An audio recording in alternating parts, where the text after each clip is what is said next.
Dear students, e learning Rajganj college YouTube চ্যানেলে তোমাদের সুস্বাগতম। আমি শ্রী সঞ্জয় মোদক, অধ্যাপক, পরিবেশ বিদ্যা বিভাগ, রাজগঞ্জ কলেজ। আজকের আমাদের আলোচনার বিষয় থ্রেটস টু বায়োডাইভার্সিটি, অর্থাৎ জীববৈচিত্র্যের আশঙ্কা। মানুষের নানা ক্রিয়াকলাপের ফলে জীববৈচিত্র্য বিপদের সম্মুখীন হয়। জীববৈচিত্র্য হ্রাসের বিভিন্ন কারণগুলি হল: 1. বাসস্থান ধ্বংস, 2. বাসস্থান খণ্ডীভবন, 3. বাসস্থান অবনমন ও দূষণ, 4. নতুন বিদেশীয় প্রজাতি অন্তর্ভুক্তিকরণ, 5. শিকারী প্রাণী ও ক্ষতিকারক জীব নিয়ন্ত্রণ, 6. বিদেশীয় পোষা প্রাণী ও আলংকারিক উদ্ভিদ বিক্রয়, 7. বাণিজ্যিক কারণে জীব প্রজাতির গোপনে অপহরণ ও শিকার, 8. রোগ, 9. জলবায়ুর পরিবর্তন ও দূষণ এবং 10. ঝুম চাষ। এবারে আমরা একটা একটা পয়েন্ট বিস্তারিত আলোচনা করব। প্রথমে আসি 1 নম্বর পয়েন্ট, বাসস্থান ধ্বংস। কোনো প্রজাতির বিশেষ বাসস্থান ধ্বংস হলে ওই প্রজাতিটি বিপদগ্রস্ত হয় ও অবলুপ্ত হওয়ার আশঙ্কা দেখা দেয়।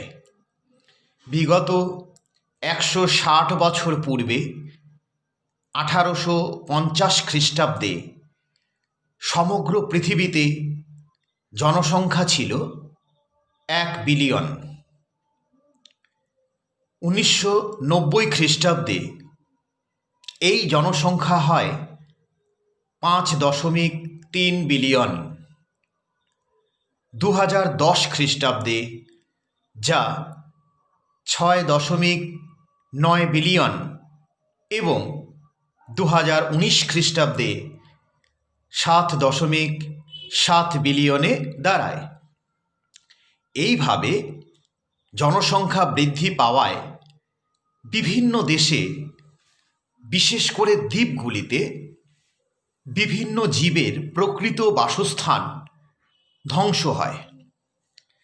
IUCN এবং UNEP 1986 সালের রিপোর্ট অনুযায়ী উষ্ণমণ্ডলীয় দেশগুলির 61টি দেশের মধ্যে 49টি দেশে 50% বন্যপ্রাণী বাসস্থান ধ্বংস হয়েছে। উষ্ণমণ্ডলের অন্তর্গত এশিয়া মহাদেশে মোট 65% বন্যপ্রাণীর বাসস্থান ধ্বংস হয়েছে, যার মধ্যে বাংলাদেশে 94% বাসস্থান ধ্বংস হয়েছে, শ্রীলঙ্কায় 84%, হংকংয়ে 95%, ভিয়েতনামে ও ভারতে 80%। এই বন্যপ্রাণীর বাসস্থান ধ্বংসের প্রধান কারণই হল ক্রমবর্ধমান মনুষ্য বসতির জন্য বাসস্থান চাহিদা, শিল্প বাণিজ্য, কৃষি এবং সেচ ও বন্যা প্রতিরোধে নদী বাঁধ নির্মাণ ইত্যাদি ছাড়াও নির্বিচারে অরণ্য নিধন। এবারে আসি 2 নম্বর পয়েন্টে, বাসস্থান খণ্ডীভবন।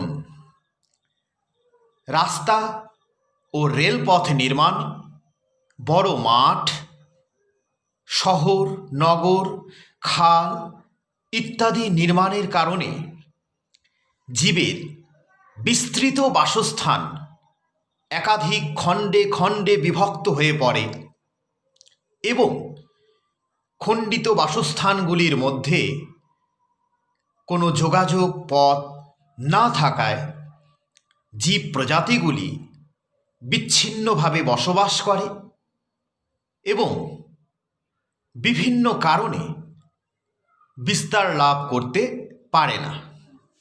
ফলে ওই স্থানের বাস্তুতন্ত্র ভারসাম্য হারিয়ে দূষিত হয় এবং বিপদের মুখোমুখি হয়। তিন নম্বর পয়েন্টে আমরা আলোচনা করব বাসস্থান অবনমন ও দূষণ সম্পর্কে।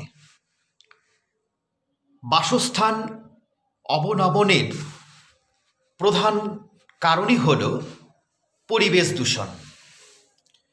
বিভিন্ন কীটনাশক, কারখানাজাত বিষাক্ত রাসায়নিক ও বর্জ্য দ্রব্য, কারখানা ও যানবাহন থেকে উৎপন্ন বিভিন্ন অবাঞ্ছিত গ্যাস এবং পাহাড়ের গায়ে ক্ষয়জনিত অধঃক্ষেপ ইত্যাদি কারণে জীবের বাসস্থান ধ্বংস হয় বা বসবাসের অযোগ্য হয়ে পড়ে।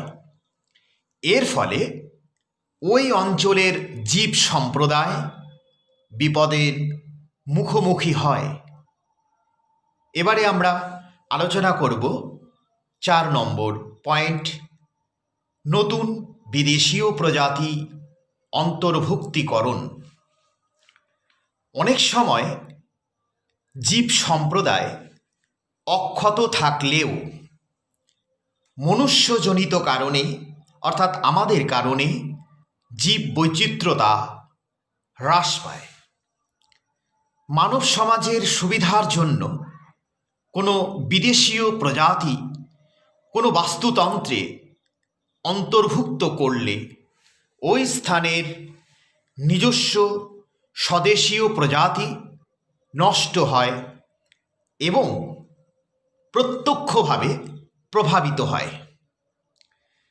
বিদেশীয় প্রজাতিগুলি কোনো কোনো ক্ষেত্রে আদি স্বদেশীয় প্রজাতিগুলিকে ভক্ষণ করে এবং এই নতুন প্রজাতিগুলি ওই অঞ্চলের বাসস্থানের এমন পরিবর্তন ঘটায় যে আদি স্বদেশীয় প্রজাতিগুলি ওই পরিবর্তিত পরিবেশে আর বেঁচে থাকতে পারে না। এই ধরনের ঘটনা সাধারণত দ্বীপগুলিতেই সবচেয়ে বেশি কার্যকরী হয়। কিন্তু নতুন কোনো জীবাণু বাস্তুতন্ত্রে অন্তর্ভুক্ত হলে বিভিন্ন মহামারী রোগে বিভিন্ন প্রজাতি বিনষ্ট হয় ও মড়ক লাগে। এই ধরনের নতুন প্রজাতির অন্তর্ভুক্তি ঘটনাক্রমে কিংবা উদ্দেশ্য প্রণোদিতভাবে ঘটে থাকে।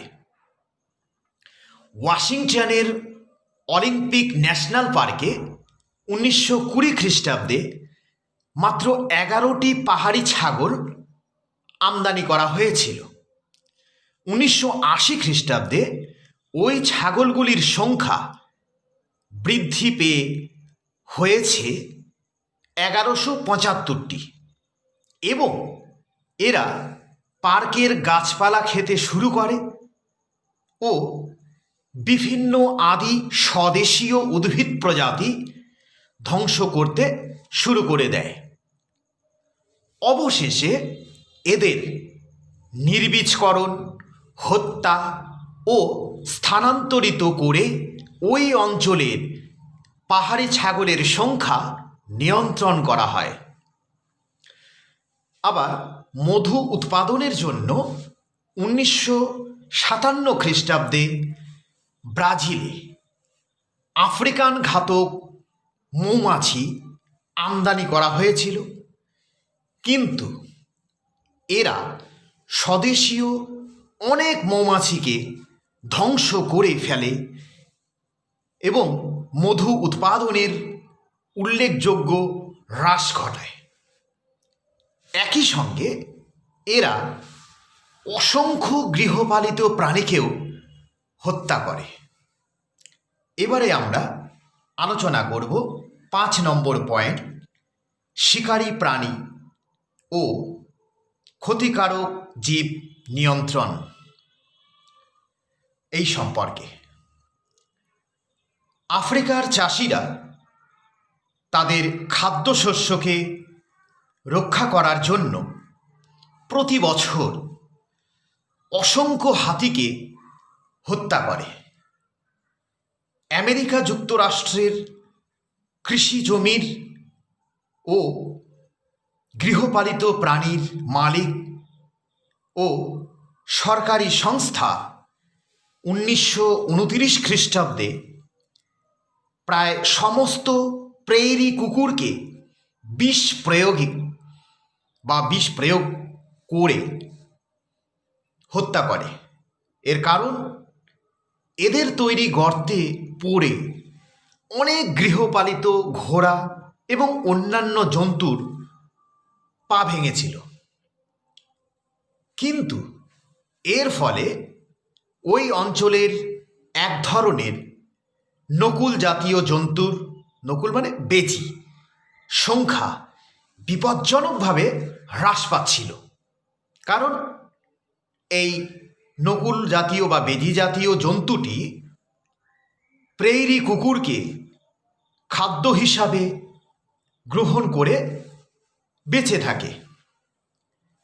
বিভিন্ন শস্যের ক্ষতিকারক জীবকে মেরে ফেলার জন্য সারা পৃথিবীতে চাষিরা নানা ধরনের কীটনাশক ব্যবহার করে থাকে, যা প্রচুর পরিমাণে জীব হত্যা করে এবং বাস্তুতন্ত্রের উল্লেখযোগ্য পরিবর্তন ঘটায়। 1914 খ্রিস্টাব্দে এদেশে ক্যারোলিনা প্যারাটিক নামক পাখিকে ব্যাপকভাবে হত্যা করা হয়, কারণ এই পাখি ভীষণভাবে শস্যের ক্ষতি সাধন করছিল। এবারে আমরা 6 নম্বর পয়েন্টে বিস্তারিত আলোচনা করব। 6 নম্বর পয়েন্ট রয়েছে বিদেশীয় পোষা প্রাণী ও আলংকারিক উদ্ভিদ বিক্রয়। প্রত্যেক বছর সমগ্র পৃথিবীতে আইনসিদ্ধভাবে 5 মিলিয়ন বন্যপ্রাণী ধরে বিক্রি করা হয় এবং 2.5 মিলিয়ন পাখি বেআইনিভাবে ধরে বিক্রি করা হয়। এদের বেশিরভাগই বিক্রি করা হয় ইউরোপ, জাপান ও আমেরিকা যুক্তরাষ্ট্রে। এই কারণে 40টিরও বেশি প্রজাতির টিয়া আজ ধ্বংসের মুখে। এছাড়াও ম্যাকাও, পাহাড়ি ময়না, কাকাতুয়া, বদরি ইত্যাদি পাখি চোরা পথে প্রচুর দামে কেনাবেচা চলে।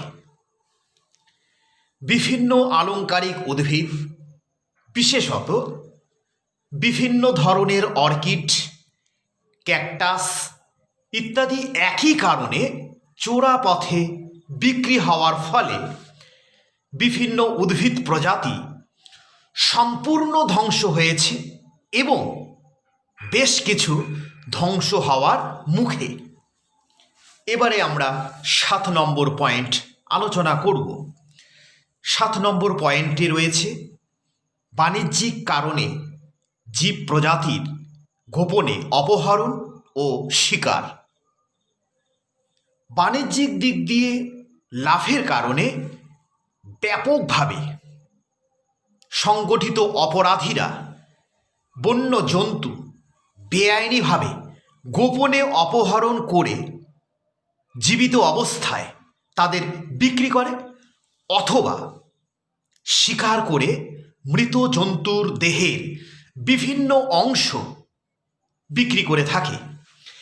একইভাবে উদ্ভিদ দেহের বিভিন্ন অংশ নানা রকমভাবে তারা অর্থাৎ চোরা শিকারীরা বিক্রি করে থাকে। এইভাবে সারা বিশ্বব্যাপী 622টি প্রজাতির প্রাণী ও উদ্ভিদ সম্পূর্ণরূপে ধ্বংস হয়েছে। এবারে আমরা আসি 8 নম্বর পয়েন্ট, রোগ বা ব্যাধি সম্পর্কে। স্বাভাবিক অরণ্য থেকে কোনো প্রাণী অথবা উদ্ভিদকে কোনো কৃত্রিম জঙ্গল, পার্ক বা সংরক্ষিত অরণ্যে নিয়ে গিয়ে যদি আমরা রাখি, তাদের শারীরবৃত্তীয় পদ্ধতির এতে ব্যাপক ব্যাঘাত ঘটে ও অসুস্থ হয়ে পড়ে। এই পীড়িত অবস্থায় বন্য প্রাণীর রোগাক্রান্ত হওয়ার প্রবণতা সবথেকে বেশি থাকে। এছাড়া বন্য প্রজাতির মধ্যে অ্যানথ্রাক্স জাতীয় রোগের প্রকোপটা বেশি থাকার ফলে পালিত প্রাণীগুলির রোগাক্রান্ত হওয়ার সম্ভাবনা সবচেয়ে বেশি দেখা যায়। এবারে আসি 9 নম্বর পয়েন্ট, জলবায়ুর পরিবর্তন ও দূষণ সম্পর্কে বিস্তারিত আলোচনায়। ক্রমাগত নির্বিচার অরণ্য নিধন ও গ্রিনহাউস প্রভাবের কারণে পৃথিবীর বিভিন্ন অঞ্চলের জলবায়ুরও পরিবর্তন ঘটেছে। এমনকি উত্তমভাবে পরিচালিত বা আশ্রিত অরণ্যেও জলবায়ুর ব্যাপক পরিবর্তন হয়েছে, যা জীবের জীবন ধারণের পক্ষে প্রতিকূল অর্থাৎ অনুকূল নয়। বিভিন্ন বিষাক্ত দূষিত পদার্থ বন্যপ্রাণীর বাসস্থানকে করেছে বিনষ্ট ও জীবকে করেছে ধ্বংস। DDT, dichloro diphenyl trichloro ethane এবং অন্যান্য কীটনাশকগুলি খাদ্য শৃঙ্খল ও খাদ্য জালকের মাধ্যমে পরিবেশ ও জীবের শরীরে প্রবেশ করার ফলে বিভিন্ন জীবের প্রজনন ক্ষমতা বিনষ্ট হয়েছে ও বিভিন্ন রোগে আক্রান্ত হয়ে তারা ধ্বংসের মুখোমুখি। এবারে সর্বশেষ পয়েন্টে আসি, ঝুম চাষ সম্পর্কে। ভারতের কিছু কিছু অঞ্চলের গরিব যাযাবর শ্রেণীর মানুষেরা তাদের নিজস্ব চাষাবাদের জমি না থাকার ফলে জীব সম্প্রদায় সহ বিস্তীর্ণ অঞ্চল পুড়িয়ে ফেলে চাষাবাদ শুরু করে। 2-1 বছর পরে ওই জমি যখন অনুর্বর হয়ে যায়, আবার একইভাবে চাষবাসের জন্য বিস্তীর্ণ অঞ্চলের বাস্তুতন্ত্র ধ্বংস করে সেই অঞ্চলে চাষের জমি তারা তৈরি করে। এই সকল মনুষ্যক্রিয়াজনিত কারণ ছাড়াও বিভিন্ন প্রাকৃতিক কারণ, যেমন আগ্নেয়গিরির লাভা উদগীরণ, প্লাবন বা বন্যা, ঝড়, ধস, ধূলিঝড় ইত্যাদি কারণে ও নিকটবর্তী বংশধরদের মধ্যে অন্তঃজননের কারণে কোনো স্থানের জীববৈচিত্র্য হ্রাস পায়।